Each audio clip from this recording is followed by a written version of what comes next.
I sat there and watched Rough Justice and heard for the very first time and saw for the very first time the key witness in my case admit the evidence that we were denied for 12 years. That put something back in me that had gone the moment I was convicted. It was not just Rough Justice that had become interested in Rowe's case. In 1997, an independent body was created to investigate suspected miscarriages of justice. The Criminal Cases Review Commission, or CCRC, was a response to failings exposed by the Irish cases. It was the first body of its kind in the world. The CCRC is undoubtedly a valuable extension of the system, particularly because it provides an independent, responsible and continuing safety net by which to catch potential miscarriages of justice and to put them right. This was the very thing which Tom Sargent, whose organisation Justice had kick-started and sustained Rough Justice, had argued for since the 1960s. He did develop this idea that there was, a court of last resort or another body which could take up these issues. Now, he died in the late 80s, 88, so he never saw the Criminal Cases Review Commission. But it was what Justice argued for. I think the germ of it was his idea, and so, yeah, it was a posthumous achievement for him when it was established. The Criminal Cases Review Commission had taken on the Retrial Rowe case at the same time as Rough Justice. In the year 2000, the Commission brought his case to appeal, and Rowe finally walked free. Free after more than a decade behind bars, Retrial Rowe and Michael Davis emerged from the court understandably angry at what they said was a terrible miscarriage. It would never have happened. I was 19 years old when they put me in prison. I'm 32 years old now. 12 years of my life lost, gone, forever. I'll never, ever get those years back. I've been seriously damaged by my ordeal. I found a lot of things very difficult. But what helped me more than anything was the opportunity I got to become a journalist. Unlike Jock Russell 15 years earlier, Rowe was able to rebuild his life thanks to studies he'd undertaken in prison. Did a correspondence course whilst I was in prison. To get journalists interested in my situation, I needed to understand more about journalism. Following his release, Rowe got a lucky break into journalism.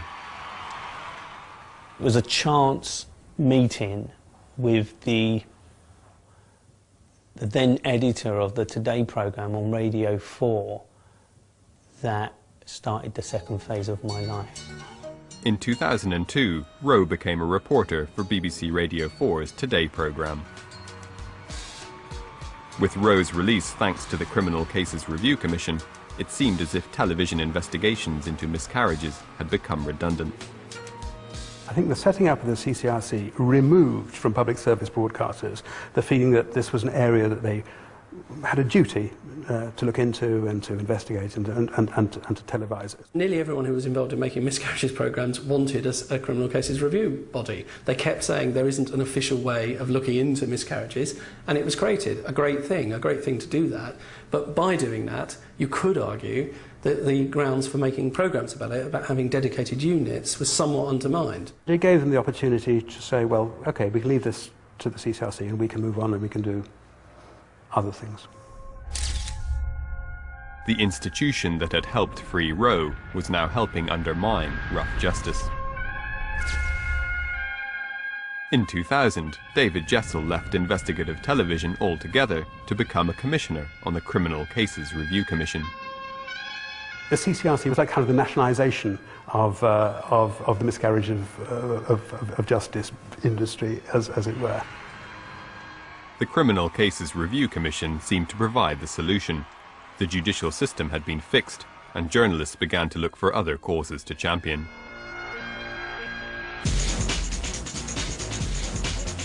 Come the early 2000s, the effectiveness of British justice was being questioned from a very different perspective. A perception that crime was rising and criminals were escaping punishment was taking hold. There's no doubt that the criminal justice system has been failing a lot of people, especially in kind of areas where I represent, poor inner city areas, where a lot of youths are running out of control. We're not talking about organised crime, we're talking about disorganised crime. It is the culture of... In 2006, the Labour government seized on this groundswell. The time has come to rebalance the system so that we restore the faith of victims and witnesses that the court hearing, and indeed the criminal justice system, will be fair to all the people affected by it. So that we restore their confidence that a criminal will indeed be brought to justice. Legislation soon followed this seminal 2006 speech, aimed at helping courts achieve more guilty verdicts. The Prime Minister promises the justice system a makeover. Can he do that and keep it just? Good evening. To get a system of justice fit for the 21st century, the Prime Minister says ancient legal safeguards will have to be jettisoned. It had always been assumed that there were various pillars underpinning the criminal justice system, but these were swept away under the Labour governments of Tony Blair and Gordon Brown. Protection against double jeopardy, gone. Habeas corpus, gone. Can't be convicted on hearsay evidence, gone. Can't be convicted on anonymous evidence, gone. Bad character evidence brought into trials, previous convictions brought into trials, and even, as it were, the inner sanctum of trial by jury, that too was gone because they said you could be tried by judge alone in some circumstances. Around the same time as the new Labour legislation, the BBC launched a television series that reflected the new emphasis on catching the bad guys and making them pay. Set among the unreconstructed environment of 1970s policing, the huge popularity of Life on Mars mirrored a nostalgia for the bad old days of police work that Rough Justice had done so much to expose. DCI Gene Hunt, played by Philip Glenister, is a stereotypical violent and corrupt 1970s police officer. You had a drink with Susie the night she died, didn't you, Dora? I know you.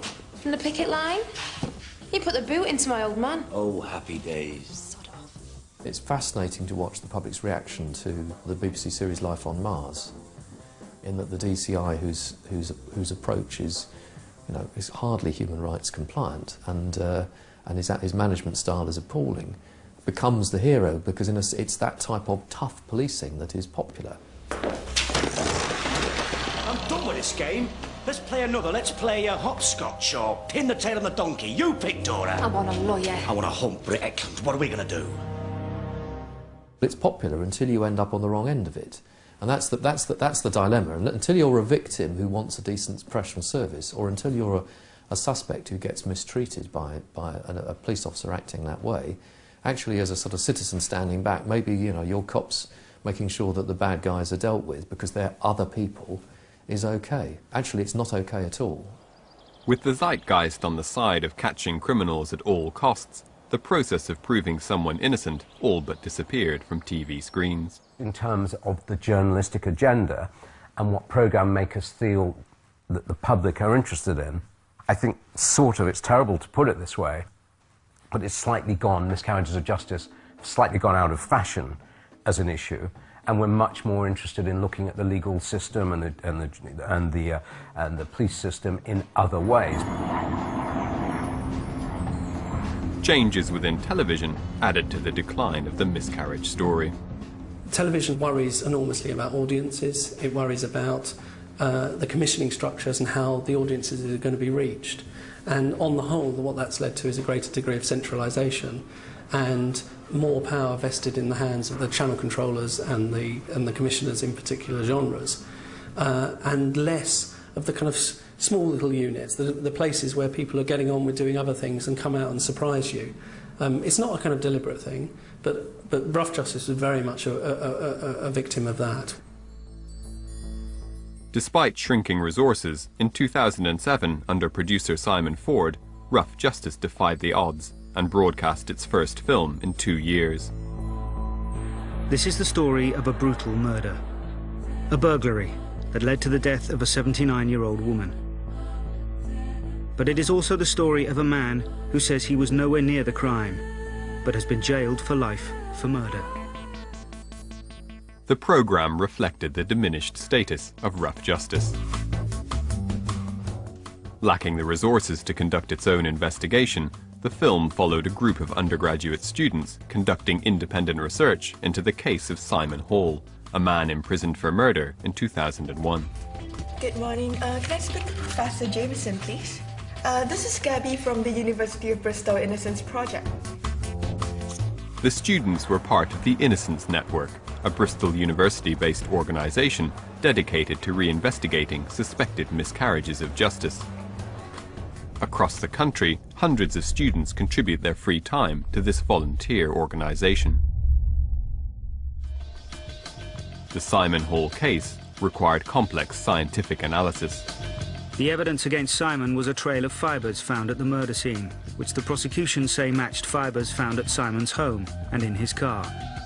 However, the fingerprints found at the scene were not Simon's. The police found no DNA evidence at all to link him to the murder.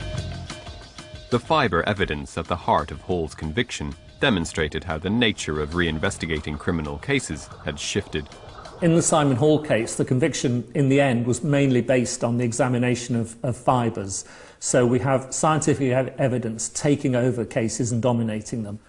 Historically, I think convictions were obtained largely on witness evidence, whereas the game had changed now completely. And what we had was a new situation where convictions were far more likely to be obtained in highly technological areas like CCTV, mobile phones, computer evidence, even sat-navs, and of course there's DNA evidence. The high-tech nature of modern detective work underpins the explosive growth of the crime scene investigation TV genre, kick-started by the American CSI franchise, launched in the year 2000. The fascination with forensic procedures has since bled into all areas of television. To the untrained eye, a crime scene can appear to have no clues. But to a crime scene investigator, or CSI, they're everywhere. While modern forensics were providing a boon for TV, the resources required to interpret the huge sets of data produced were making defending and reinvestigating cases incredibly complex and often prohibitive. The students investigating Simon Hall's case were on the right track, but reinterpreting the fibre evidence was too complex. You don't have anything yet to suggest that the evidence that was given at trial was wrong in any way. Yeah. And you've got to really focus on that. You have not got anything. There are lots of question marks. The students couldn't find the new evidence they needed. Rough justice could not help Simon Hall.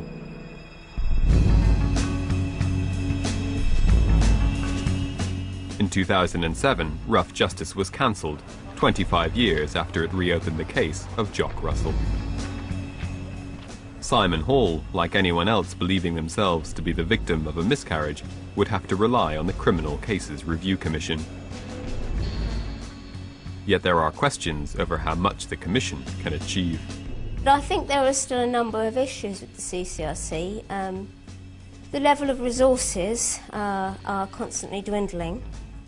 The level of work is constantly rising at the CCRC. So I think in that respect there is still a big investigative gap for the media.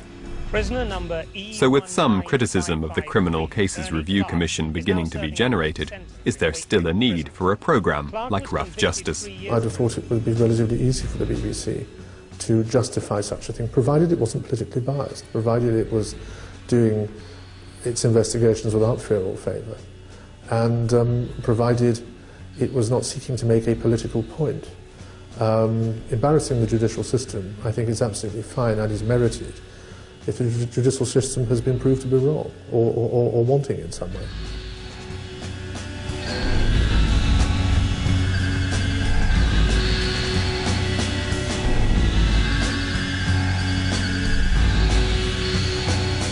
To challenge your views and learn more about the justice system, go to bbc.co.uk/justice and follow